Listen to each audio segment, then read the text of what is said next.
All right, guys, unbelievably, this is the last episode of the year. I'm just doing it from my laptop. It feels super organic, sort of back where we began. So many things to discuss, so many things happening. First and foremost, I don't know if you guys have caught this. Somebody legitimately tried to murder Nick Fuentes last night. Totally insane, and it's really a sad story. The suspect is dead, but they killed 3 other people in the process, plus 2 dogs. We're going to speak about that, talk about doxing. On top of that, Andrew Tate, the case has been dismissed in Romania, which was something that I was signaling was going to happen for a very long time. Piers Morgan and me just did an interview, and it is going absolutely viral. I'm really proud of it as something that I am doing at the very end of the year. It feels like the right interview to share with the world, so we'll discuss that. But first, we absolutely must discuss the comment section at the Daily Wire, because honestly, what was the Daily Wire thinking? This is crazy. They premiered Brett Cooper clone, and it's going about just as you would imagine, meaning it has been an abject failure. Let's discuss all of that coming up right now on Candace.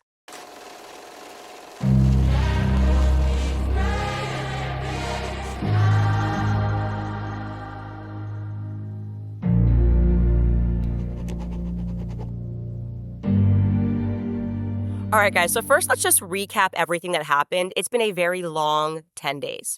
10 days ago, Brett Cooper announced in a somewhat emotionally strained video, I think that's putting it lightly, that she was leaving the Daily Wire. It was actually her and the CEO of a Daily Wire, Jeremy Boring, in this combo video. Let's just reflect on that. Take a listen. Hey guys, some of you have heard the rumors online, and the rumors are mostly true. Today, December 10th, will be my last day hosting the comment section and working for the Daily Wire. It is not true that I am being forced out. It was my own choice to leave. And believe me, this is bittersweet. And now for some final thoughts from the God King himself, Jeremy Boring. Bittersweet indeed. We're sad to see Brett go, but we're excited to see her take the next step in her journey. Brett's an amazing talent, both as a personality and as an actress. It's been a pleasure to see her bring the comment section to life these last 3 years, and her performance in the Pendragon cycle is sensational. I'm certain that whatever Brett creates next will be filled with the same joy and laughter and heart that she's brought to all of her work at the Daily Wire. And we wish her nothing but the best. So yes, it very much read like an ISIS beheading video. It seemed like they were being held hostage potentially by their lawyers. But as far as splits go, it was handled professionally. But then there was a ton of innuendo. And I should say, by the way, this innuendo was leading up to the moment of the split. People were suggesting that actually Brett Cooper had gotten knifed by her best friend and maid of honor, which, by the way, fact-checked true. It was indeed her maid of honor that was announced to be taking over the comment section, a young woman named Reagan Conrad. And the internet was very upset about this, but there was no confirmation that came from Brett per se until after her announcement. Then the internet started interneting and recognizing some things. First and foremost, they recognized that Brett Cooper unfollowed Reagan. Okay, that is a major sign. Obviously, this woman was in her wedding in April. Now, all of a sudden, Brett Cooper has completely unfollowed her. That kind of signaled that a little more went on behind the scenes. On top of that, Brett Cooper also unfollowed the Daily Wire, and she unfollowed Jeremy Boring. So, yeah, like I said, some blood in the water. But then the ultimate confirmation came, the mother of all bombs. And when I say mother, I mean the mother of Brett Cooper. Some internet sleuths had noticed that Brett Cooper's mom, a woman named Diane Cooper, was liking some interesting posts. And I'm going to read you which post it was that she liked on Instagram. It was a comment that was being directed to Reagan. It reads, "No matter how many acting classes you take or watch Brett's old videos, you will never be Brett. It's sad that you took the money and snubbed your best friend. I hope the amount of money DW offered was worth your friendship with Brett. You lost a good one." So yeah, a little bit of drama went down. Moms don't hold back at all on the internet. And if this is how it went down, obviously you could imagine your mom, it's the big day, your daughter's getting married, she's next to her best friend, someone you think is her best friend, Reagan, whatever, walking down the aisle next to her, and then all of a sudden, just completely stabbed in the back. Completely crazy. But it turned out that really, if you think about it, didn't really matter whether or not it happened if everyone was going to move on from it until, okay, like I said, friendships end, they fall apart, women are awful. You listen to my podcast, I say all the time, women are awful. I've seen women do so many awful things. But what happened next was something that I think none of us were actually thinking was real. I thought that it was internet conspiracy. It was so shocking because the internet very strongly signaled, whatever you do, Daily Wire, don't do this, right? Don't try to have this young woman, Reagan, pretend to be Brett, because that would be very weird, obviously. You cannot train somebody to be somebody else and think that the public is not going to notice this. And like I said, I thought it was a conspiracy. I said there's absolutely no way that management is going to roll out Brett Cooper clone. If they're going to do the show with Reagan, they're going to build a different show around her that features her personality and not Brett's. And like I said, there were so many people on the internet signaling to them, don't do this. It's super creepy. Here is just one example of that. This YouTuber is called Decoy Voice, and he really spells it out. Take a listen.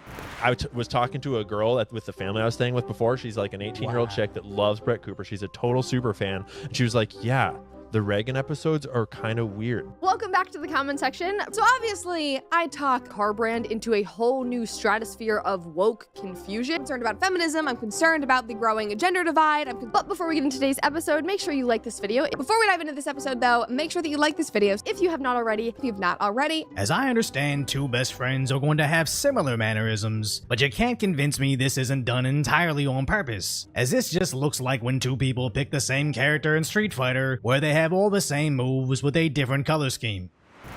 I should also offer here that the title of that video is This Show is Creepy Now. As I said, it was explicit, video after video, millions of views on all of these videos, and the comment section of all of these videos agreeing, just being like, no, they cannot produce a clone. They got to give this girl her own show. But for whatever reason, Daily Wire ignored all of those signs, and they very quickly, I feel like in 48 hours, turned around the comment section and just gave us like Brett Cooper, but not 2.0. In fact, the internet kept calling her a Temu Brett, essentially saying that this was like the Chinese knockoff version of Brett Cooper. They did not regroup. They did not rebrand the show. They even kept the girl wearing headphones, kind of like the same dorm setting, which was kind of strange because Brett Cooper, of course, is just 22. She began the show when she was 18. So this sort of like college vibe and the headphones made sense. Reagan's 29 years old. This is an adult woman, and she's kind of cosplaying a teenager in a dorm room. Super awkward, and we can say it was an abject failure. I mean, let's just go through some of these numbers, okay? So this has been 10 days. In 10 days, the comment section has lost 200,000 subscribers, okay?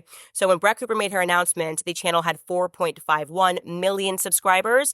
Today, it just keeps going down every time this Reagan girl posts. It's at 4.29 million subscribers. I'm just showing you guys this quick snapshot that I took of the channel. So this girl has produced 2 videos. This one, which is about the Duke lacrosse scandal, has been up for just under 2 days. Could not crack 100,000 views. She's got 71,000 views. The video behind it, even more abysmal, 42,000 views. So you imagine if it is true that she snaked her best friend and just took her 4.5 million subscribers, and she can't even get 100,000 of them to watch her video. And it's a small video. These are like 7-minute clips. These usually play very well because people have YouTube brain and they're not able to actually follow anything longer than 7 minutes. And the internet is saying absolutely not. I mean, it has gotten so bad that Benny Johnson, who is a friend to sort of everyone, actually did a video on the comment section of the comment section because he couldn't believe how much of a failure that it had been.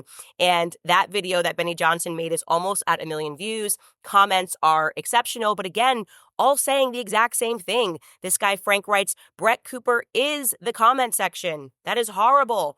This girl, Fiona, writes, yeah, I unsubscribed from the comment section. I'm not going to watch a chick being absolutely inauthentic, copying her friend who used to be in that show. The imitation is cringe. Dylan Smith writes, if I had to guess, Reagan offered to, quote unquote, be Brett Cooper for less money. If this is the case, then the Daily Wire may learn a hard truth that people and personalities aren't always replaceable. And that's a great thing to think about. Like, actually, why is this failing? How did it fail so hard? And I think the easy answer is we are in a market right now where the social economy is authenticity. You have to be authentic in whatever it is that you are bringing to the market, especially when it comes to Gen Zers. They sniff that stuff out faster than anybody else. They are the internet's culture. And I think the second piece of that is America doesn't like a coronation. What was really shocking to me when I realized they were actually doing this, and this wasn't like internet innuendo, but like actually they were just going to replicate Brett Cooper, was we just went through an entire election cycle where Kamala Harris was just coronated. They just were like, hey, we're going to make Kamala Harris, and you have to just like Kamala Harris. And it's because Beyonce and Taylor Swift endorse her, and they say that that's good. And we forcefully rejected that. We said, no, actually, you cannot just coronate Kamala Harris. People have to actually run and earn their spot. And Trump has been running, it seems, for the last 4 years. And you're just going to give Kamala Harris 107 days and a couple of celebrity endorsements and just force feed her to us. I would think the Daily Wire would have seen that lesson, that it doesn't really work like that, and would have said, okay, we can't do that. If we think Reagan is this amazing talent, she's going to have to actually earn her keep. She can't just be coronated. And I think this person's comment perfectly encapsulates that. This is at Little Miss Stamper, and she is again commenting under the Benny Johnson video. She wrote, "There's just something gross about sitting in a spot that you didn't earn, talking to an audience that you didn't earn on a show that you didn't build, not to mention she was your friend." That's it. Like, totally. The internet is essentially saying she didn't earn these 4.65 million subscribers. So, yes, does the Daily Wire own the channel? Yes. Can the Daily Wire basically say we're forcing our Kamala Harris and you guys are all going to love her? Sure. But the market is going to respond to that. The market has responded to that, and the market is telling them no. So the question now is, what was Daily Wire thinking? This was a piece that I couldn't wrap my head around. I genuinely am so shocked by this decision, given everyone, again, on the internet saying, please don't. We were just watching a car crash in slow motion. I was going, no, is there anything we can do to stop this? And the answer was no. The management said, we're doing it anyways. And I thought to myself, was it maybe advertiser agreements? Was it they had to have a show every day and maybe some advertisers would have pulled out? Was it being motivated? I don't think likely. They could have easily taken a pause. It's the end of the year. They should have. If I was advising, I would have been like, take a full pause. It's Christmas. It's holiday time. No one's going to think, let's come back in the new year with something fresh. They didn't do that. And I don't think it was advertising dollars that was influencing it. Somebody said to me, maybe it was just continuity. They were thinking as long as they just had a show the next day, people would be used to listening to Brett Cooper and would just be back. Maybe, but again, not what I took away from this. What I really think it came down to is the Daily Wire is run by people who were formerly in theater, right? So you have Jeremy Boring, the company's called Bent Key. The reason it's called Bent Key is because he wears a bent key around his neck. And that key, he once wrote in a Daily Wire piece, was the key from the playhouse that he used to work at. He was an aspiring actor. He talks about how he failed in Hollywood. And so his background is in theater. And recently, Ben Shapiro went viral because he gave this review of Wicked that was very professional, talking about people singing in their head voice, and the internet was amazed that he was so up to date, I guess, on just theater stuff. And I think what you have are a lot of people, their background is in theater, and they thought through this equation like theater kids. They were just like, we needed an understudy. Reagan knows the part. Reagan knows how to do this. Reagan's been the producer. Reagan, Brett's leaving. Can you just be Brett? And it was just an accidental miss. Genuinely just totally did not read the room right, does not realize that podcasting is not the same as theater. You really can't do that. They're not looking for an understudy. They're looking for a real person. And they have to believe that that person is genuine, and they have to believe that that person is authentic. And in that way, I think they very much set up Reagan to fail. But also Reagan set herself up to fail, because if somebody came to me and said, just be your best friend, I'd be like, no. I love this opportunity. This is amazing, but I'm going to have to be myself and figure out who that is and if it's enough. And I think given all the toxicity there, it's strange that they went with Reagan. I think it was super easy for them to just find someone else on TikTok, somebody else with their own personality that's getting tons of views, who has the it factor. And that is what I want to say conclusively. You know, Brett Cooper has the it factor. Nobody really knows what the it factor is, but you know when you see it. And I remember the first time I saw a Brett Cooper video, actually, she was working at the Daily Wire, and I had no idea she was working at Daily Wire. And my husband kept saying, do you know this girl, Brett Cooper, that works there? And I'm like, no, I've never seen her. And he showed me her video, and the first time I saw it, I said, this girl just has the it factor. Just didn't feel that way when you watch Reagan perform. It's like, okay, this isn't the it factor. This feels like the forced it factor. This feels like the friend of the it factor. I just don't see how this is going to be a successful plan. They should have just regrouped, gone under. If I'm giving them advice today, shut it down fast. When the market tells you no, you're not going to be able to ever force the markets. And this is a pretty resounding no. And lastly, what I will say is the lesson in all of this is actually something that I learned from Matt Walsh. He always says, just because you can doesn't mean you should. It's a great little life tidbit. Like, you absolutely can. You own this channel, you can. Just find a friend of and put them up there and say, so what, deal with it. But you shouldn't. You shouldn't, because you should know that people are not going to respond well to that. And just because you contractually, legally, and from a business perspective can, doesn't mean that that's ultimately going to be good for you and your company. So that is the lesson in all of this. The comment section, I would say, is officially over. All right, guys, this episode is sponsored by Good Ranchers. During Good Ranchers holiday special, you can subscribe to any box and you'll get a gift of chicken breasts, salmon, bacon, or ground beef for a year, plus an additional $25 off with my code Candace. By shopping at Good Ranchers, you are directly supporting local farms and ranchers in the United States. Good Ranchers delivers high-quality, 100% American meat straight to your door. Good Ranchers also has a new gifting page. This year, gift something that's a cut above the rest with GoodRanchers.com. From burgers and ribeyes to surf and turf, Good Ranchers has a gift box for everybody that is on your list. So visit GoodRanchers.com and use my code Candace to claim your free gift in every box and $25 off your order. And while you're on GoodRanchers.com, be sure to check out my exclusive box. It's the perfect treat for yourself this holiday season. And it also works as a great gift for friends and family. So visit GoodRanchers.com/Candace with promo code Candace. Again, that is GoodRanchers.com/Candace. Good Ranchers, American meat delivered. Okay, so getting into some stories, this next story is insane. Insane for a lot of reasons personally. This is my biggest fear in life.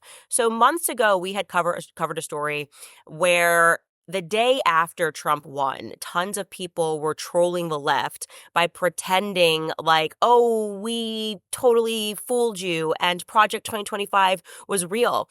And one person in particular, Nick Fuentes, who is known as many things to the media, some far right, extremist, whatever. He's a streamer. He's a leader of the Groyper movement. He sort of won the internet with the most ridiculous tweet that if you have absolutely no sense of humor and took this literally, you had a mental breakdown about it. But he just tweeted, your body, my choice forever. I feel ridiculous even saying it seriously. And it's stunning to me that so many journalists took this literally and were just going, oh my gosh, this is what it means.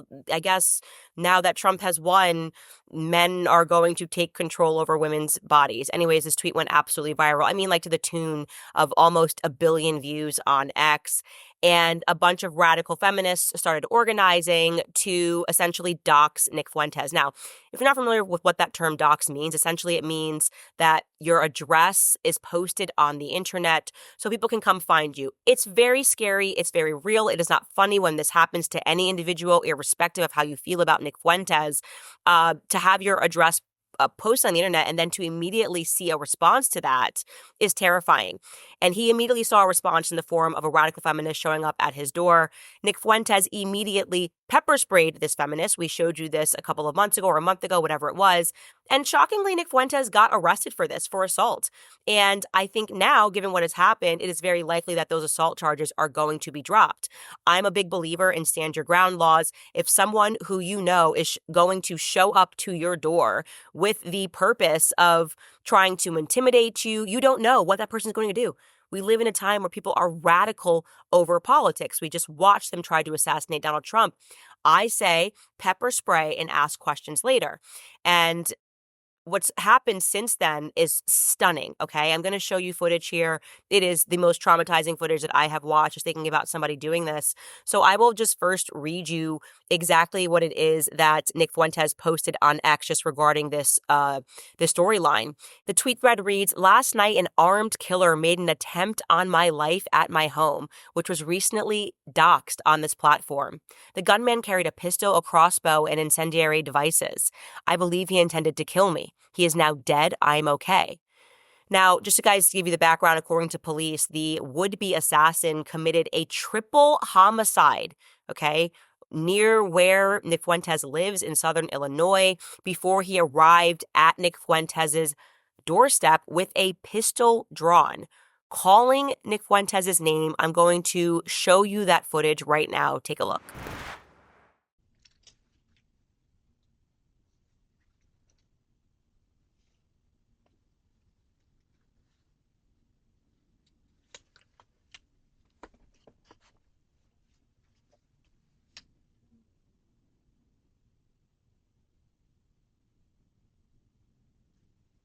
Yo, Nick!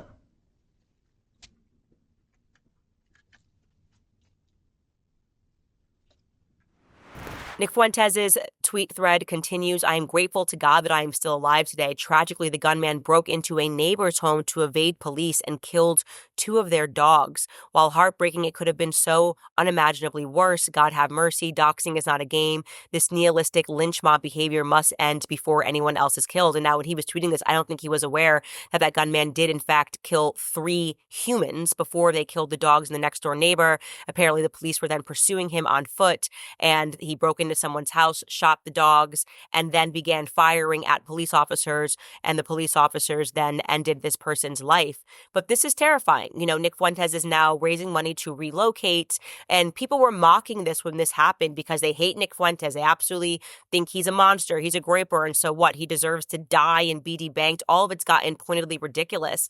These are sort of the real things that can happen online in this new online culture, thinking that people are so impacted by election results that somebody very clearly trolling who writes, "Your body, my choice forever," almost lost his life last night. It's just stunning to me. I just don't know what's happening, like what sort of political climate we are in where we see each other as enemies and would ever wish for somebody to actually be killed. And by the way, I want to be clear, there are more people that are responsible for this. And I talk about this often, and it's important to state this. We now have so many journalists who I think are responsible for these assassins, who are receiving signals from them that this person is literally the next Adolf Hitler. If this person is not taken out, we are going to be living in a Nazi society.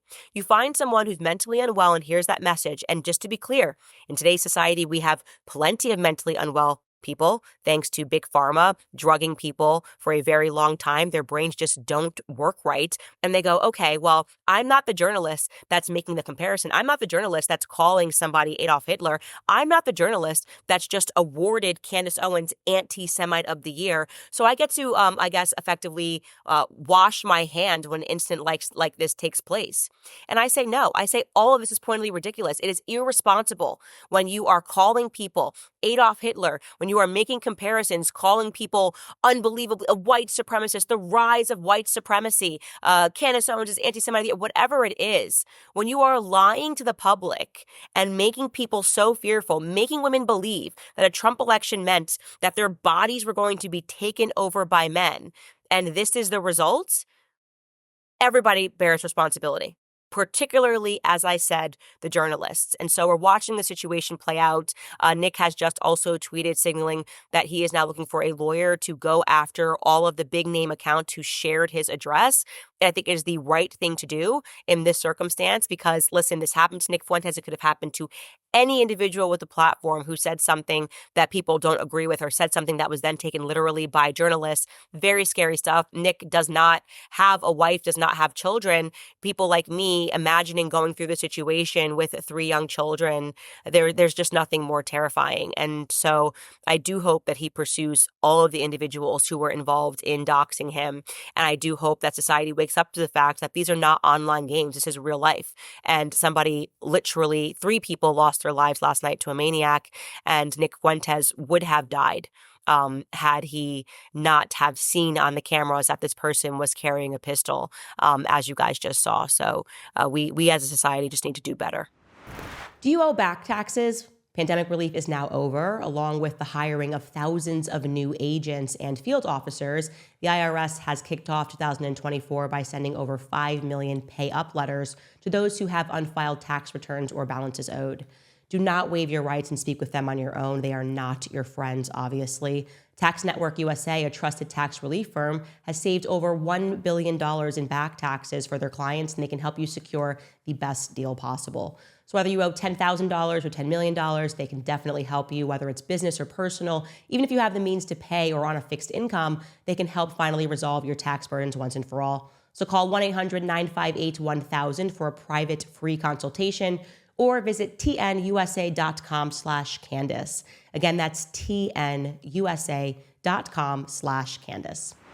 As a sort of, I guess, 1B to that same conversation of people being unable to sort of separate how they feel about an individual from what is happening to that individual. Like I said, people just kind of rooting for Nick Fuentes to be killed and sharing his address online, which is completely monstrous and doesn't make you a good person, simply because they hate him and they hate his rhetoric.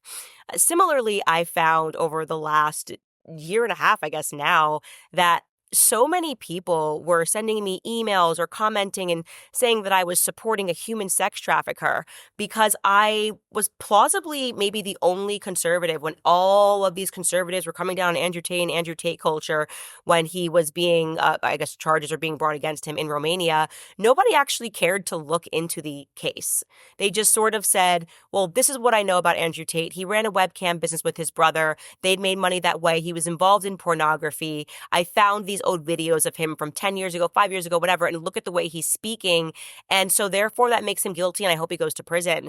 And I said, hold on, let me just actually pump the brakes, look into this case. And when I looked into the case, I stood my ground and said that I thought that this was never going to make it to trial and that it was eventually going to be dismissed because of the woman at the center of it, what happened in Romania to the Tate brothers, whether you want to hear it from me or not, whether you like him or not. It was a tremendous miscarriage of justice. It was a woman at the center who had a very complicated history of bringing allegations against men throughout her entire life, who had tweeted, had openly messaged. I read her WhatsApp messages, essentially a plot with her best friend to get attention, with her main priority being getting free tickets to London or Paris. I can't remember which one. And when I covered this, like I said, so many people didn't even care to look into the case and just were so angry at me and looking at clips of Andrew Tate and his brother on the internet and I'm like, none of this is relevant to the actual case in Romania.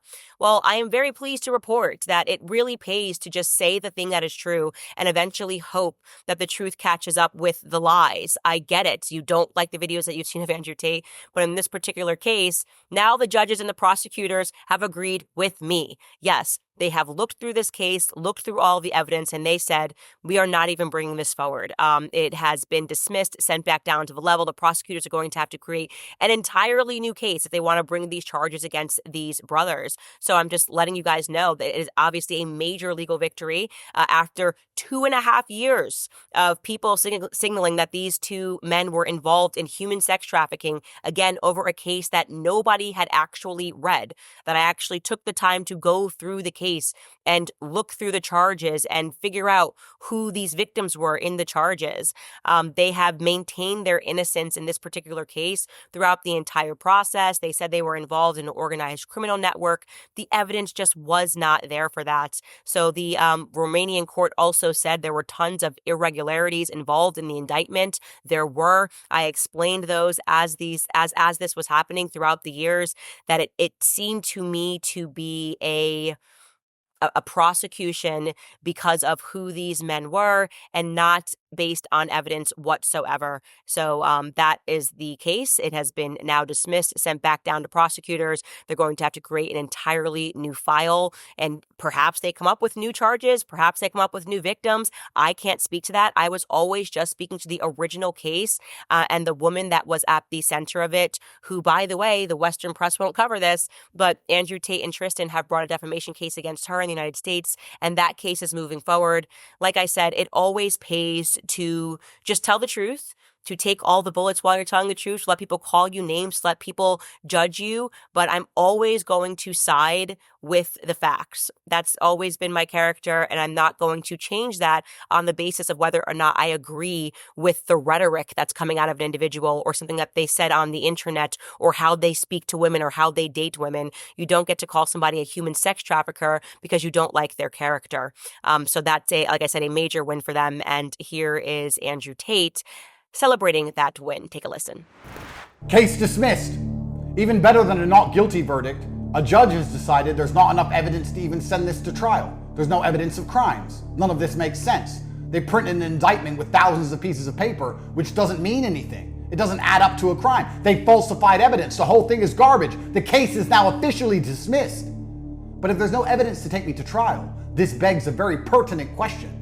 There was never any evidence to put me in jail.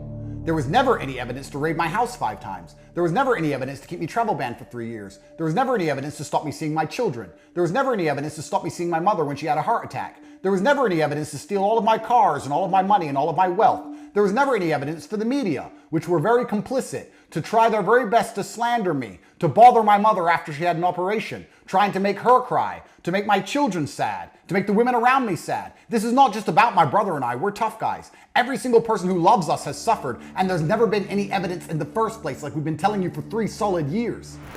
So there you have it. You can take it or you can leave it, but I can tell you that the Romanian prosecutors have decided that they're going to leave it, or rather the judges are not even bringing this to trial on the basis of the evidence. And for me, it does feel like vindication, because it's just hard sometimes where people are just, like I said, unable to dilute their personal feelings about someone from a court case. We saw this with Trump. Well, he cheated on his wife with Stormy Daniels. Okay, that has absolutely nothing to do with what New York is doing to him, essentially going after him. And we know that they were doing that simply because they hated Donald Trump. You know, we have to be just always, whether you like someone or don't like somebody. And I hope that that lesson is now served. All right, guys, if you're feeling stressed about giving your family a memorable holiday, you are not alone. Prices remain higher than ever, and a lot of Americans are maxing out their credit cards. Now is the perfect time to take control of your finances and pay off that debt. If you're a homeowner, American Financing can help you unlock the equity in your home, and you can start saving right now. Their customers save on average $800 a month. Just imagine what that could mean for your family. Plus, if you act now, you could even delay 2 mortgage payments, giving you extra cash for the season. And wouldn't it be nice to start off the new year without that debt and those monthly minimum payments? It costs absolutely nothing to find out how much you could be saving. Christmas is going to be here before you know it, so call one of American Financing's salary-based mortgage consultants today. You can call now at 800-795-1210. Again, that number is 800-795-1210, or visit americanfinancing.net/Owens. Again, that's americanfinancing.net/Owens. All right, guys, I really want to get to this because right now I am trending globally. I tend to be doing that a lot as of late, but I was really proud of this because this was the last interview that I was giving for the year. Obviously, you guys know that I am here in London, and so I sat down in studio with Piers Morgan. And, you know, he gave me a very fair interview and asked me pointedly about me being crowned Anti-Semite of the Year. And clips from that interview, as I said, are going viral. And I'm just going to show you the clip that has everybody speaking right now. Take a listen. Do I think Bibi Netanyahu has genocidal ambitions against the Palestinians? The answer is yes. Do you think he's a war criminal? Yes. I believe he's a war criminal. And I think that the issue is how much power he has, particularly in America. And I want to make sure that I'm just crossing or I guess, making that clear to people across the pond. in America, we have lobbying. You guys don't have lobbying here. And so this is why it might seem... We do, but not to the same degree. Yes, like AIPAC spent $100 million in our elections. And what that means is that they're able to write fellowships, they're able to pay journalists, they're able to pay people to attack and take down people who speak against their initiatives. And they are, AIPAC, I would say, is very much pro-Likud party, pro-Bibi Netanyahu. And this is why you have seen people like me being attacked in the way that they have been attacked for what I believe is just a human stance on what's happening to the Palestinians. I don't care if you had flipped it, if it had not been Israelis, if it had been, if it had been Christians doing this to Muslims, I would say the exact same thing based on the images that I've seen. But there is a ton of evidence that Bibi Netanyahu allowed October 7th to take place, including the things that we found out, because I now read Haaretz daily to You don't actually think he knew it was going to happen? Well, let's just talk about the facts. We don't have to speculate on that. What we do know is that they did intercept the hostage plan before it took place, right? The 250 hostages that came out in Haaretz media. We also know that Egypt gave them prior a warning that the attacks were going to take place. Egypt said that they were being ignored. That was a fact. I've been to Israel. Have you been to Israel? We know it's the size of New Jersey. We know that it takes 15 minutes to get from one end to the other. And we know that every 5 feet, there's a person in your face holding a gun. That attack went on for 2 hours without interruption. I find that hard to believe. And this gets to the, I guess you could say, the nucleus of the corruption trial against him, when now he's even arguing with the IDF minister who he fired, Yoav Gallant, am I saying his last name correctly, where they're saying that some funny stuff happened on October 7th, and they are explicitly accusing him of feeding lies to the Western media. This is crucial. And this could be the undoing of everything. If we find out that he had prior knowledge, and we do know for a fact that he said that he intentionally wanted to take over Palestinian territory, you should find that clip and play it on the show, because it's very significant when he asked the reporter to turn off the camera, and then he starts speaking about his plans for the Palestinians. This was years ago. I think Bibi Netanyahu is a monster, and I think the people that are still standing by him and supporting him, I wouldn't want to have that on my conscience.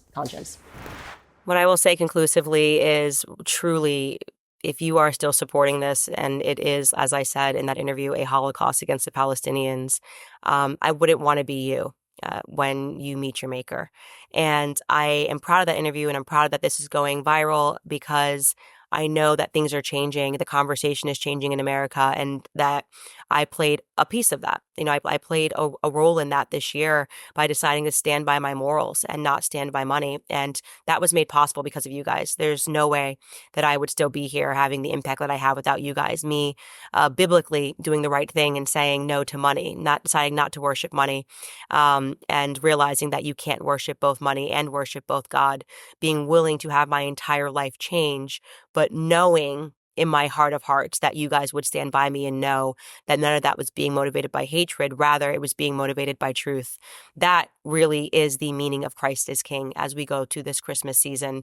No matter how much the Likud party journalists tried to make that dirty, tried to make it seem as though this was an anti-Semitic phrase. No, if it terrifies you, it's because you're on the side of lies. Christ is the way. Christ is the truth. Christ is the light. And I have decided to follow all those things. I've decided to make Christ king and center of this podcast, telling the truth unapologetically, allowing myself to be smeared and libeled and essentially dragged through the mud, knowing that at the end, principally, we were doing the right thing.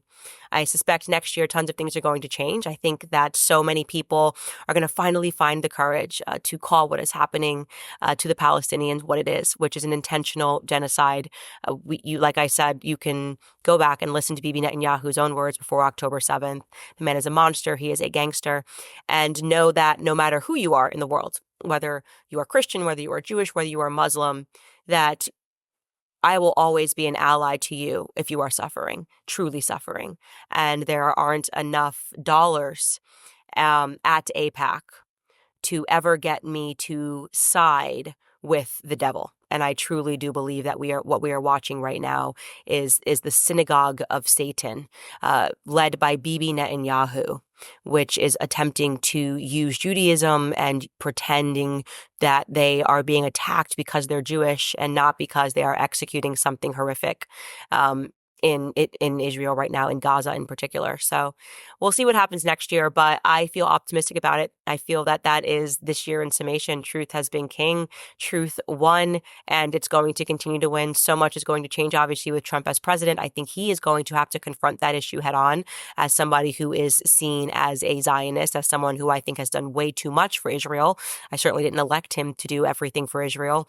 And so I think he's going to confront that, and I hope that he comes out the right side of this, and that he decides to take a stance for Americans, that he honors the USS Liberty survivors in the way that we did on this show, that he does not shirk away from that responsibility of being unapologetically American first. You guys, in summation, it has been just the most amazing year. We've done so much. I mean, from the Kamala Chronicles to the USS Liberty interview to being fired, guys. We got fired this year. We're so cool. And through it all, like I said, we couldn't have done it without your support at Locals, allowing us to be independent, believing that there were more people who would invest in the truth than corporations that would get behind us with big checks that were willing to pay us to lie. And the entire team, we owe it all to you guys. And so we look forward to next year. I can tell you we are going to be back with a bang. We have 2 huge, amazing, explosive interviews that are planned, which you guys will learn about sometime in January. But keep it locked here. Over these next couple of days, we're just going to show you some old episodes on Spotify, maybe things that you missed. Maybe you're new to the podcast and you have not watched all of our old content. We'll give you, I guess, like the top 5 interviews that we think you should definitely be watching. So we'll just sort of re-release those things. But I will see you guys in the new year. Thank you so much.